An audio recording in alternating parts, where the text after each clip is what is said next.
La trahison culturelle la plus grave de tout temps, mais spécialement l'œuvre à le nôtre, dénonce le professeur Warren Murray, consiste à nier la nature. Nos cultures le font effrontément et de plus en plus largement, avec l'hypocrisie culturelle impliquée, puisque personne ne peut penser sincèrement le défaut de toute nature et spécialement pas l'absence d'une nature humaine. Personne ne peut penser ni même parler en cohérence avec pareille absurdité. Quelque arrogance dont s'en accompagne l'énoncé verbal. Comme personne ne peut penser compatible l'être et le non-être. Tout ce qu'on s'efforce de dire en ce sens montre toujours qu'au fond, on admet tant l'existence de la nature que l'impossibilité d'une réelle contradiction. Maintenant, une fois la négation de la nature entrée dans le discours de quelqu'un, quel antidote peut-il jouer contre elle et reconnecter son intelligence à son bon sens? En fait, la cause est pratiquement perdue d'avance, vu l'affectivité impliquée.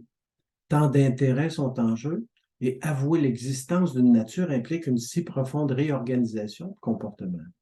L'antidote ne joue qu'à la mesure de la sincérité de la personne infectée. Mais du moment que sincérité se pointe, antidote, oui, il y a. Il s'agit d'insister sur le fait qu'il y a une vérité, que des choses sont réelles et d'autres non, que des affirmations leur sont conformes et vraies, d'autres non conformes et donc fausses. Cela se fait valoir en partant de cas simples, d'observations communes, qu'un chien, un chat, un chêne, ce n'est pas n'importe quoi, et pas la même chose. Qu'être quadrupède ou bipède, rouge ou vert, là ou ailleurs, c'est vraiment différent. Que naître et mourir s'opposent carrément, tant que pareille base n'est pas concédée et il n'y a rien à faire. Concernant l'évolution, par exemple, on peut admettre le fait d'une succession, d'une complexification dans l'apparition des espèces, en faisant toutefois remarquer que ces phénomènes demandent une explication plus complète que le jeu de mutations fortuites dont la théorie dominante de l'évolution se contente paresseusement, sans admettre l'aveugle réduction des espèces à une illusion synchronique. On peut, suggère le professeur Warren Murray, comparer le cas des espèces de vivants avec l'évolution de réalités différentes, comme celle des langues, par exemple. Indéniablement, le français, l'italien, l'espagnol et le portugais sont apparus après le latin et descendent du latin.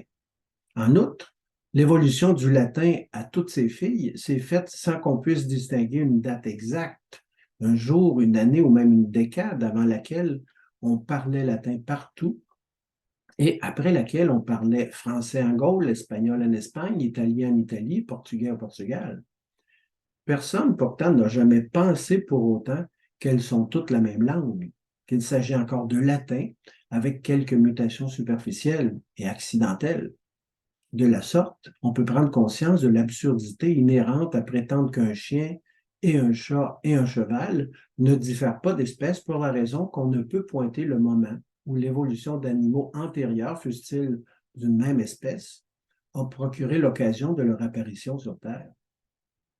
Bizarrement, cette idée absurde d'évolution graduelle qui prouverait une nature unique pour toute chose a commencé en mathématiques, où pourtant les choses sont le plus carrément distinctes et différenciables.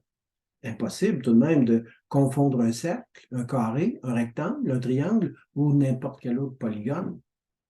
Mais à remarquer qu'un polygone, à mesure qu'on en multiplie les côtés, ressemble davantage à un cercle, on imagine qu'en multipliant les côtés à l'infini, on obtiendra progressivement un cercle.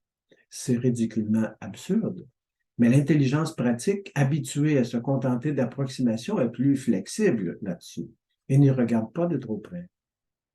Elle finit par se contenter du fait que ça marche dans les calculs, dans les gadgets, sans exiger que le fondement soit parfaitement vrai, exactement conforme à la réalité.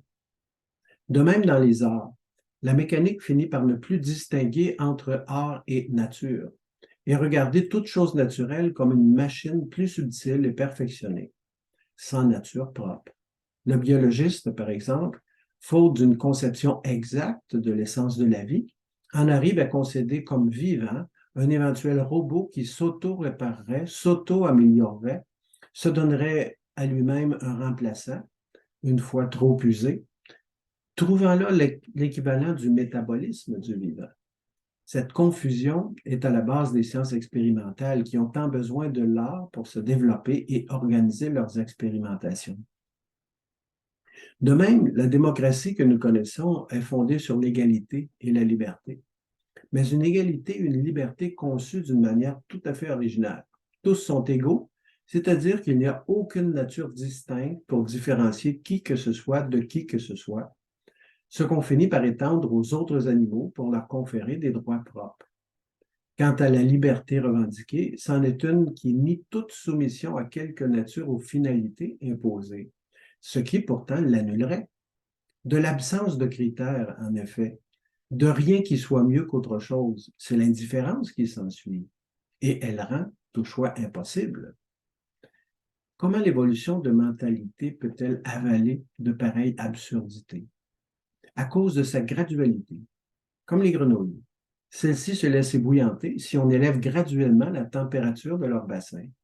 Au début, elles sentent seulement un supplément de confort, puis un certain inconfort.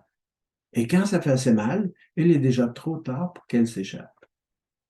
Il en va ici avec cette dénaturation de la culture.